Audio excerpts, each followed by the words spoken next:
가정 예배 속에서 온 가정을 도우시는 주님의 놀라운 은혜가 오늘도 임하기를 주의 이름으로 축원합니다. 우리 함께 기도드리겠습니다.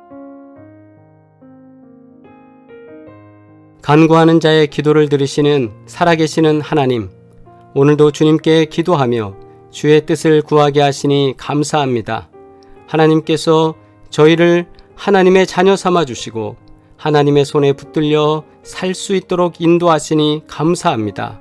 주님, 저희가 생각하는 모든 것, 바라보는 모든 것, 꿈을 꾸는 모든 것, 이 모든 것이 주님의 영광이 되게 하시고 주님을 높이는 찬미가 되게 하여 주시옵소서.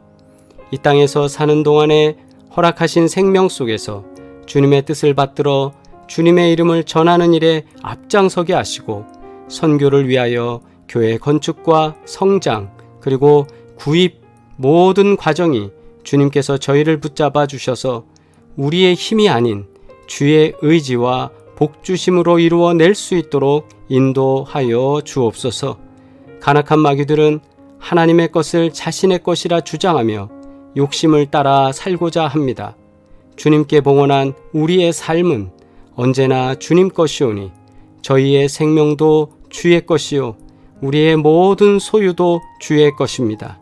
주님께서 우리를 사용하여 주시옵고 우리로 하여금 주의 영광을 드러낼 수 있도록 언제나 복의 복을 더하사 악한 자들로부터 주님의 은혜 가운데 승리하는 증거를 보여 주옵시고 또한 그들보다 형통한 증거가 이 땅에서도 나타나게 하여 주옵소서. 저희에게 허락하신 기업과 자녀에게 복을 주옵시고 아브라함과 이삭과 야곱을 통해 복을 주심같이 복의 계승이 이루어지고 창대함이 나타나게 하여 주옵소서. 오직 주님께 붙들려 살아가도록 이끌어 주시옵소서. 주님, 2020년에 허락하신 주의 약속을 성취하게 하여 주옵시고 저희의 헌신으로 주님의 나라가 왕성하게 하시며 한국 교회들이 모두 코로나19의 위험에서 안전하도록 지켜 주시옵소서. 예수 그리스도의 이름으로 기도하옵나이다. 아멘.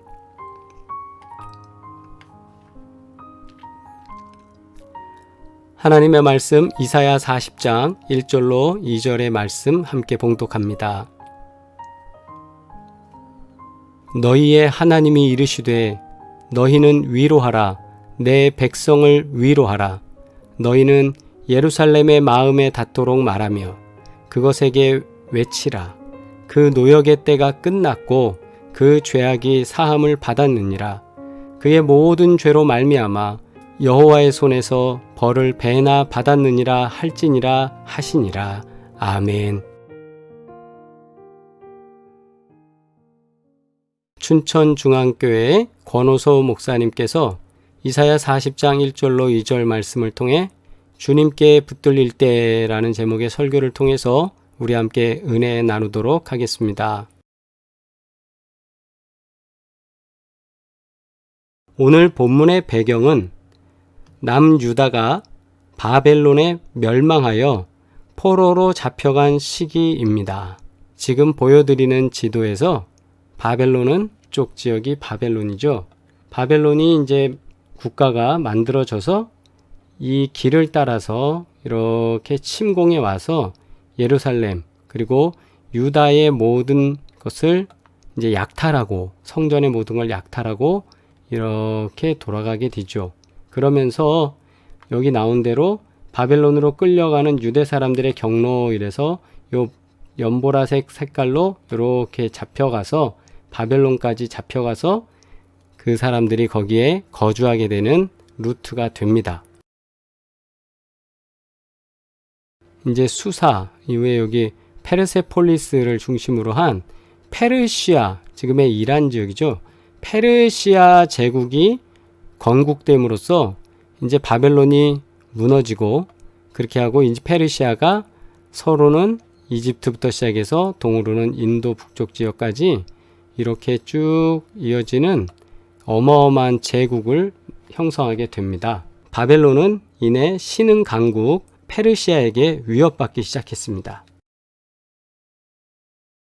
이 페르시아 제국을 세운 사람은 이란 역사를 통틀어 가장 위대한 왕으로 불리는 고레스였습니다.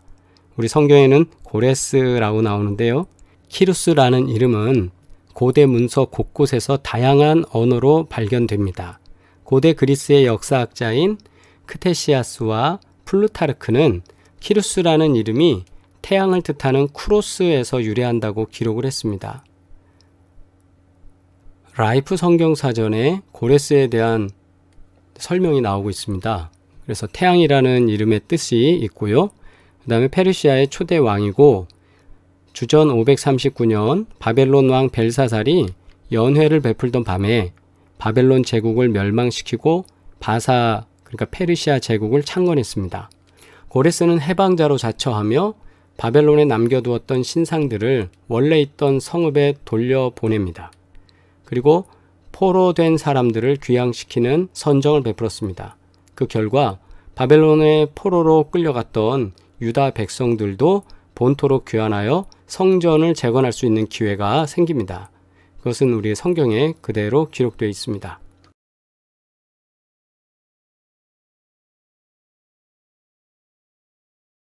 고레스는 지금도 이란 사람들에게 절대적인 지지를 받는 인물입니다. 수많은 나라와 부족을 정복하면서 어떻게 하면 이들을 효과적으로 잘 다스릴지 고민했던 고레스 왕은 속국으로 삼은 다양한 민족의 문화와 왕조를 존중하면서 치리했습니다. 그래서 이사야 40장에서 48장에 이르는 부분에서 하나님께서 이러한 고레스를 통해 이스라엘을 구원하실 것을 성경 속에서 알려주고 있습니다. 특별히 본문 1절에서 하나님께서는 이스라엘의 회복에 대한 위로의 선포를 하십니다. 그리고 2절에서는 그 위로의 구체적 내용, 즉 이스라엘이 바벨론 포로에서 해방되어 노역의 때가 끝났고 복귀할 것을 알려주고 있습니다. 성경 말씀을 다시 보시면 너희의 하나님이 이르시되 너희는 위로하라 내 백성을 위로하라. 위로에 대한 말씀이고요. 너희는 예루살렘의 마음에 닿도록 말하며 그것에게 외치라. 그 노역의 때가 끝났고, 노역의 때가 끝났다고 분명히 말씀하시죠. 그리고 그 죄악이 사함을 받았느니라. 그 죄악은 예루살렘과 그 유대 사람들이 가지고 있었던 이방신을 섬기고 하나님 사랑하지 않고 영적 외도를 가지고 있었던 그 죄악이 사함을 받았느니라. 그의 모든 죄로 말미암아 여호와의 손에서 벌을 배나 받았느니라 할지니라 하시니라.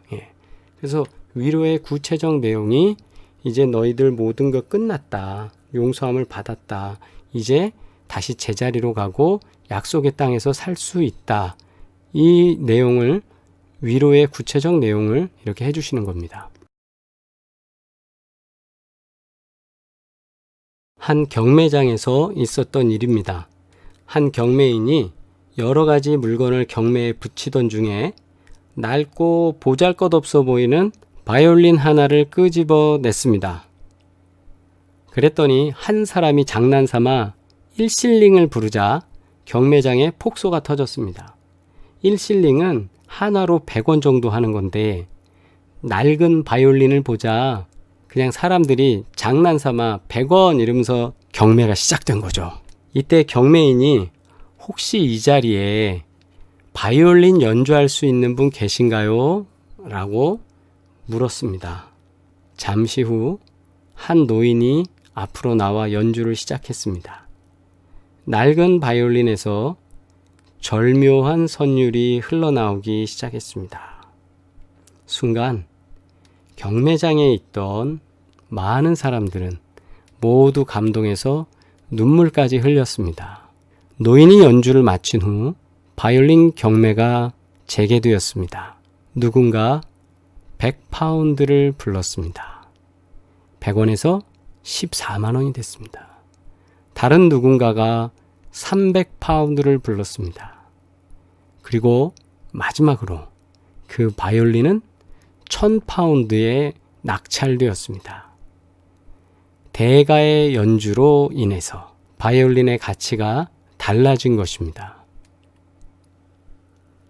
중요한 것은 누구의 손에 붙들리느냐입니다. 하나님께서는 이방의 페르시아 왕 고레스를 통해서도 놀라운 은혜의 역사를 허락하셨습니다. 많은 선지자들을 통해서 이스라엘을 회복시키시겠다고 하셨던 그 약속, 70년 후에 다시 회복하겠다고 했던 그 약속을 고레스 왕을 통해서 하나님께서 일하신 겁니다. 이스라엘을 위로하시고 회복의 역사를 이루어 주신 것입니다. 우리도 마찬가지입니다. 하나님께 붙들릴 때 우리를 통해서도 구원의 은총, 은혜의 역사가 일어나게 될 줄 믿습니다. 우리는 주님의 손에 붙들려야 합니다. 주님의 손에 붙들릴 때에 멋진 선율을 만들어내는 바이올린도 될 수 있는 것입니다.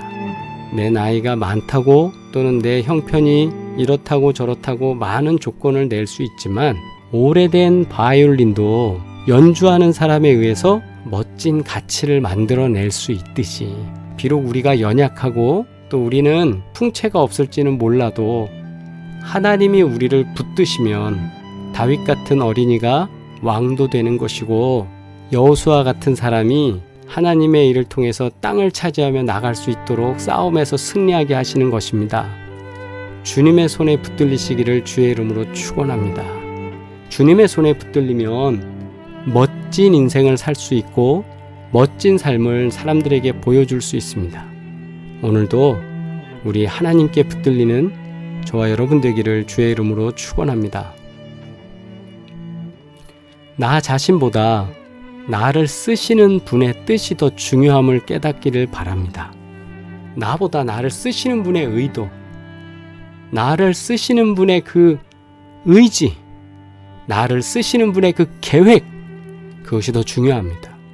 오늘도 우리가 주님께 모든 것들을 맡기고 주님께 붙들려서 믿음 삶 가운데 승리하시기를 주의 이름으로 축원합니다. 함께 공동기도 드리겠습니다. 사랑의 하나님, 나를 써 주옵소서. 주님 손으로 붙잡아 주사 상처받은 자들, 낙심하고 있는 자들을 위로하게 하옵소서. 나는 능력이 없지만 주님 손에 붙들릴 때 놀라운 역사가 일어날 줄 믿습니다. 주님 손에 쓰임받는 자 되게 하옵소서. 예수님의 이름으로 기도합니다. 아멘. 기독교 대한감리회 사랑의 교회. 사랑의 교회는 지하철 7호선 숭실대 입구역 2번 출구 480m에 위치하고 있습니다. 신앙생활에 도움을 받고자 하시는 분은 전화 070-4670-6589로 연락주세요. 주님의 평강이 함께 하시기를 기원합니다.